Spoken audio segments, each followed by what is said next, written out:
नमस्कार दोस्तों, कैसे हैं आप सभी। आज की कहानी का शीर्षक है आग और पानी। कार सर्राटे से निकल गई और परमीला देवी महिला आश्रम के गेट पर खड़ी धुंधली आंखों से बेटे की इंपोर्टेड कार को तब तक देखती रही जब तक वो आंखों से ओझल ना हो गई। कुछ ठीक से दिखाई नहीं दे रहा था। आंसुओं से धुंधलाई आंखों के कारण या गाड़ी में उड़ी हुई धूल के कारण पता करना कठिन था। उन्हें उनके कमरे में पहुंचा दिया गया था। कमरा बहुत छोटा, सादा लेकिन साफ सुथरा और व्यवस्थित था।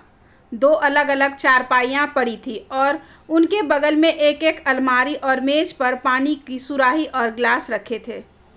उस कमरे में एक महिला पहले से होगी क्योंकि उसका सामान रखा था, पर वह शायद बाहर गई थी।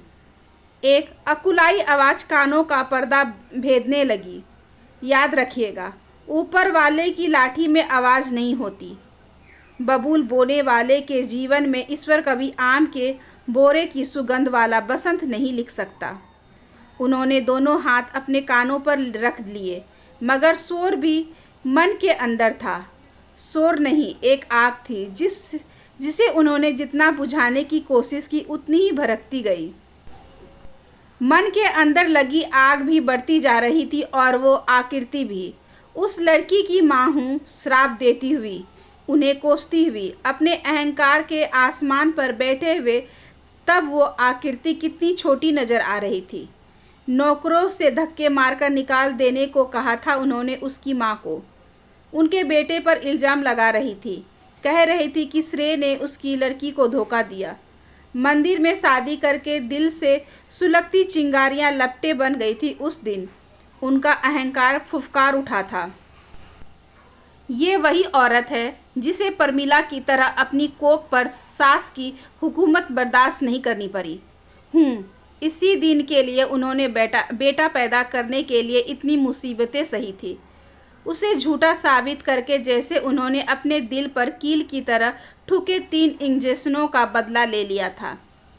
जिस बेटे को इतनी मन्नतों और मुरादों से पाया, जिस बेटे की माँ होने के कारण उन्हें परिवार में सम्मानजनक स्थान मिला, जो बेटा उनके सौभाग्य की डोर था, वो ऐसा गुनाह कैसे कर सकता है भला। गलती तो हमेशा लड़की की ही होती है। बचपन से उन्होंने यही सीखा था, यही जाना था। कितना सहन किया था उन्होंने भी अपने जीवन में। उनकी सुनने कौन आया?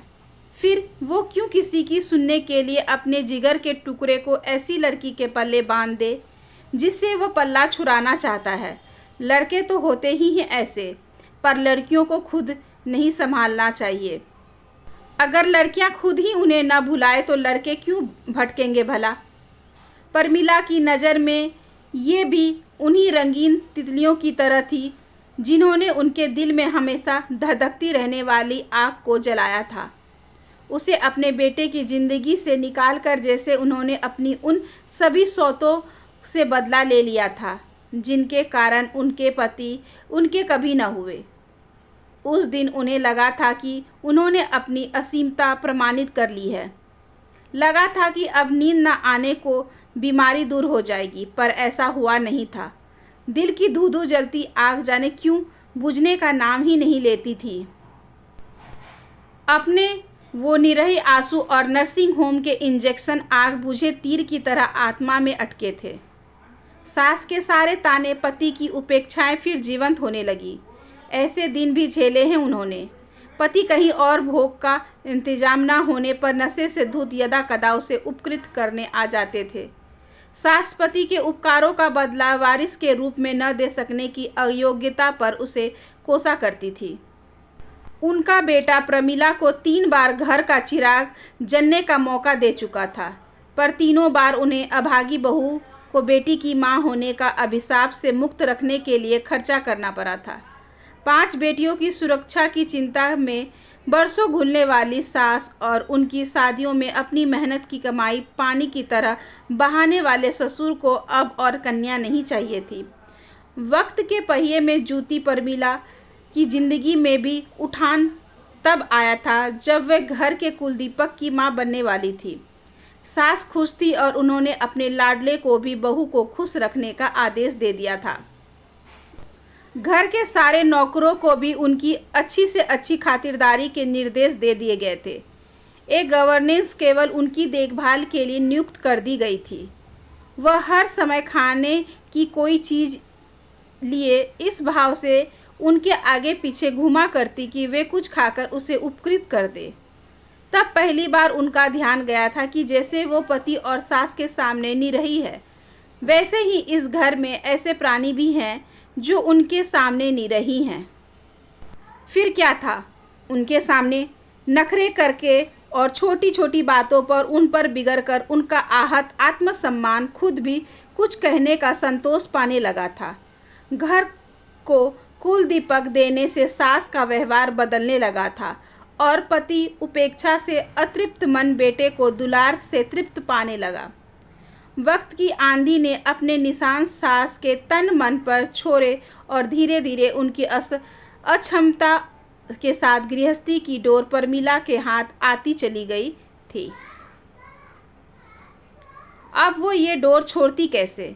श्रेय का ध्यान न पढ़ाई में लगता था, ना ही किसी और हुनर में, लेकिन उसे इन सब की जरूरत भी क्या थी? उसके पिता ने इतनी संपत्ति आखिर उसी के लिए तो जमा की थी। पिता की संपत्ति से जीवन की हर खुशी हासिल करना ही उसकी जिंदगी का एकमात्र मकसद था। श्रेय ने पिता की संपत्ति को अंधाधुंध बहाना शुरू किया तो पति ने उसे रोकना टोकना शुरू किया, पर परमिला हर बार उसका साथ देकर पति को ही लज्जित कर देती। दिल में पति के व्यवहार से सुलगती चिंगारियां उनका ये अपमान देखकर बहुत संतोष पाती थी, लेकिन उन्हें नहीं पता था कि यही एक दिन उनके पति की चिता की आग बन जाएगी। श्रेय द्वारा उनके अकाउंट से उनकी जाली हस्ताक्षर कर कर एक मुश्त लाखों रुपए निकाल लेने की धोखाधड़ी उनका दिल बर्दाश्त न कर सका और धड़कना बंद कर दिया। फिर भी परमिला से बेटे को डपटा नहीं गया। फिर वो दिन भी आया जब रुपये अय्यासियों के लिए कम पड़ने लगे। पहली बार परमिला ने उसे टोका जब बंगले को देखने खरीदार आए। बंगले को करोड़ों में बेचकर फ्लैट खरीद लेना और बाकी बचे पैसे को शेयर में लगा देने की अक्लमंदी पर पहली बार उनका बेटे से विवाद हुआ, जो धोखे से उनके कागजात पर हस्ताक्षर करवाकर और उन्हें महिला आश्रम की राह दिखाने पर ख़त्म हुआ। जिस बेटे की हर खुशी पूरी की, हर गुनाह पर पर्दा डाला, वही उन्हें एकाकीपन के सागर में छोड़कर चला गया था। रोते रोते परमिला कब अपने बिस्तर पर औंधी लेट गई और उनकी आंखें झप गई, पता ही नहीं चला। दादी माँ, उठो, ठीक से लेटो, नहीं तो तुम्हारी पीठ दर्द करने लगेगी। परमिला ने किसी तरह आंखें खोली तो देखा 2-3 साल की बच्ची उन्हें जगा रही थी। गोल मटोल प्यारा सा चेहरा, बड़ी बड़ी मासूम आंखें, उनके थके मायूस चेहरे पर भी मुस्कान की किरण फूट पड़ी। तभी उसकी माँ आ गई और उसे टोकने लगी। परमिला देवी ने उसे मना करते हुए बच्ची को गोद में बैठा लिया और बोली, अरे नहीं, मुझे बहुत अच्छा लगा इसका यूं अधिकार जताते हुए। ध्यान रखना, नाम क्या है इसका? सोना, और मेरा नाम तेजस्वी है। माँ जी, यहाँ एक कमरे में 2 लोग रहते हैं, मेरे साथ मेरी बेटी भी है, तो हम 3 हो गए। आपको कोई आपत्ति तो नहीं? तेजस्विनी का स्वर कोमल और आत्मविश्वास से युक्त था। अरे नहीं बेटा, कैसी बातें कर रही हो? भला एक शरणार्थी को दूसरे शरणार्थी से क्या आपत्ति हो सकती है? मेरे लिए तो ये अच्छा ही है, मन लगा रहेगा। दूसरे दिन परमिला अतीत की यादों में खोई कुर्सी पर बैठी थी कि सोना की जिद ने उनका ध्यान आकर्षित किया।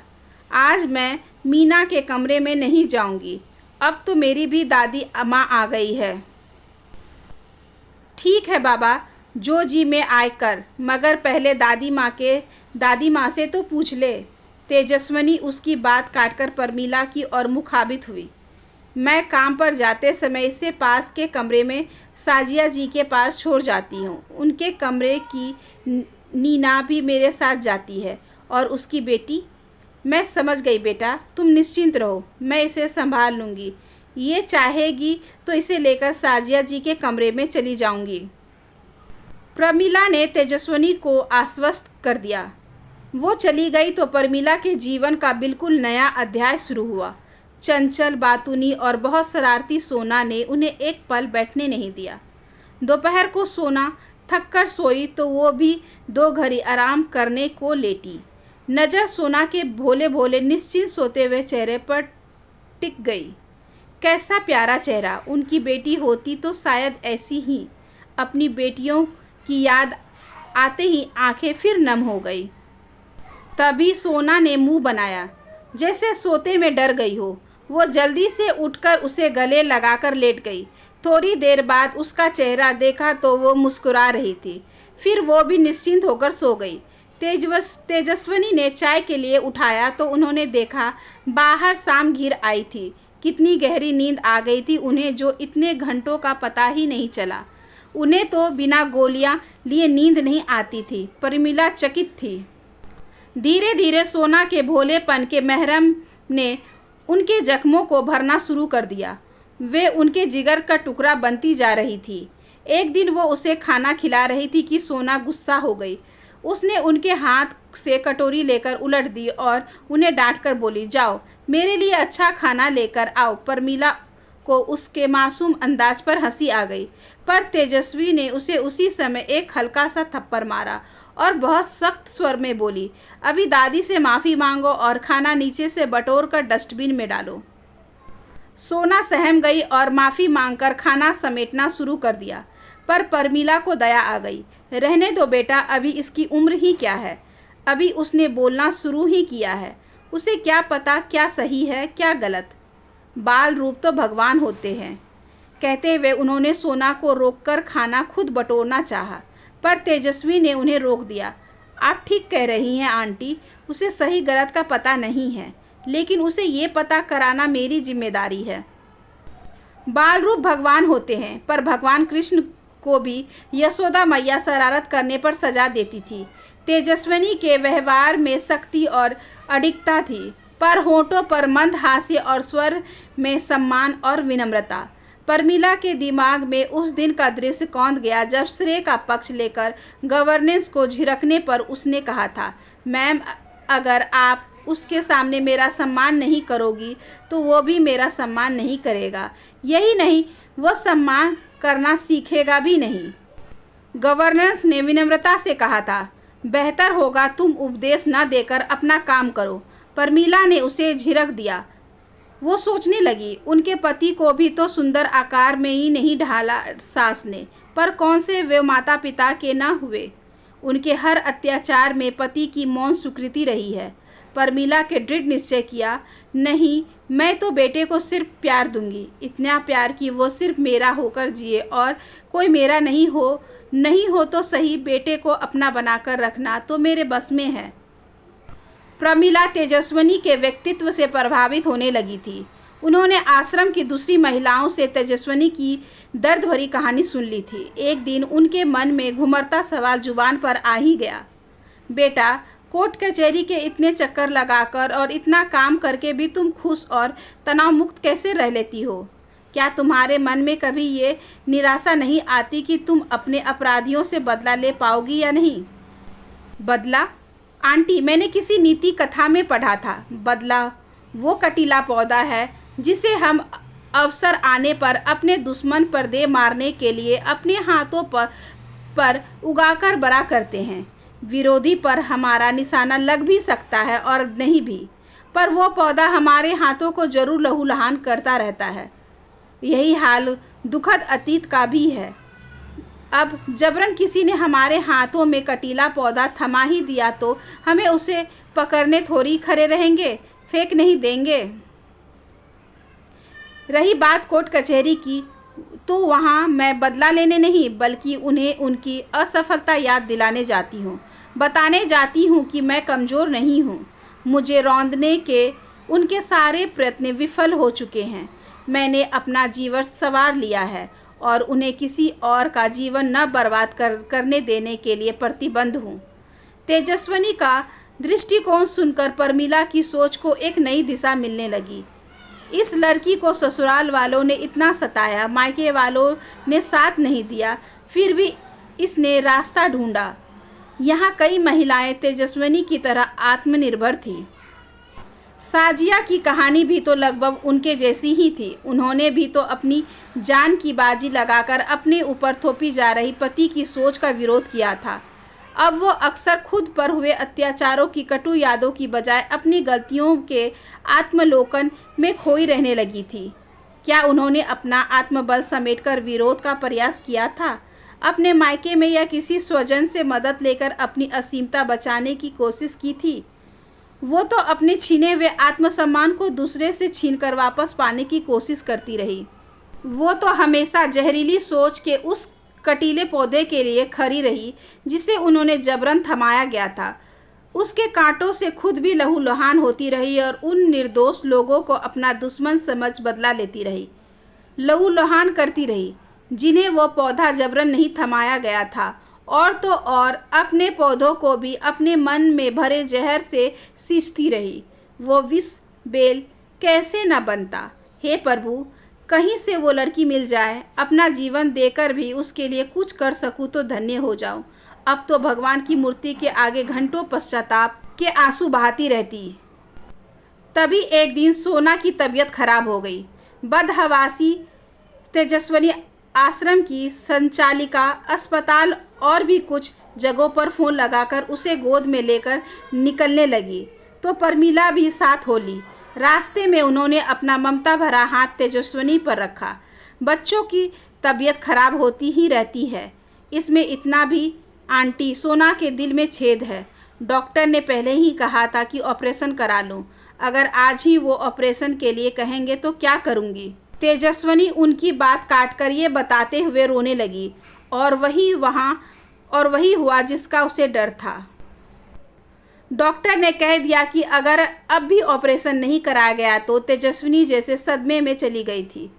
वो शून्य में नज़रें टिकाए बैठी थी। अग्रिम राशि कितनी जमा करनी होगी? प्रमिला ने ही पूछा। 1.5 लाख और आगे का खर्च 1 लाख मानकर चलिए। आप ऑपरेशन की तैयारियां शुरू करवाइए, मैं आती हूँ, बोलकर वो निकल पड़ी। जैसा कि उनका अनुमान था, सुनार ने उनके गहने के 3 लाख बिना किसी आनाकानी के दे दिए। अपने इस ठोस हीरे के गहने से उन्हें इतना लगाव था कि इन्हें उन्होंने कभी उतारा नहीं था। उनकी माँ की अमानत थे ये। सोना के खतरे से बाहर होने की खुशखबरी सुनकर प्रमिला घंटों खुशी के आंसू रोती रही। ऐसा लग रहा था जैसे उनका ही ऑपरेशन करके कोई नासूर निकाल दिया गया हो। सगों से बढ़कर देखभाल करने लगी थी। अब वो सोना की रीढ़ का दर्द, नींद ना आने की बीमारी, उलझन, बेचैनी सब जाने कहाँ गायब हो गई। ऐसा लगता था कि उनके मन में अब आग की जगह ठंडे पानी की झील ने ले ली थी। आंटी, मैं आपका ये एहसान। तेजस्विनी रो पड़ी। कैसा एहसान? किसका एहसान मेरी बच्ची? एहसान तो तूने किया है मुझ पर। मेरे दिल में बरसों से एक आग जल रही थी और मैं बेवकूफ़ उसे बुझाने के लिए उस पर घी डाले जा रही थी। तूने ही मुझे समझाया है कि आग को घी से नहीं पानी से बुझाया जाता है। समर्थता का जो एहसास किसी को कुछ देने में है वो छीनकर कभी मिल ही नहीं सकता। अपने कुचले हुए आत्मसम्मान को सेवा का महरम ही पुनर्जीवित कर सकता है, दूसरे को रौंदने की क्रूरता नहीं। सोना की देखभाल करके मुझे मेरे एक समर्थ व्यक्ति होने का सच्चा एहसास हुआ। मैं किचन भरा तुम्हें ये क्या दे सकती हूँ, कहकर उन्होंने तेजस्विनी को गले लगा लिया। आशा करती हूँ कि आज की ये छोटी सी कहानी आपको अच्छी लगी होगी। अगर अच्छी लगी हो तो please like, share and subscribe करें हमारे चैनल को। ज़्यादा से ज़्यादा शेयर करें और बेल आइकन को ज़रूर प्रेस कर लें ताकि अगली वीडियोज़ की नोटिफिकेशन आपके पास सबसे पहले पहुँचे। धन्यवाद।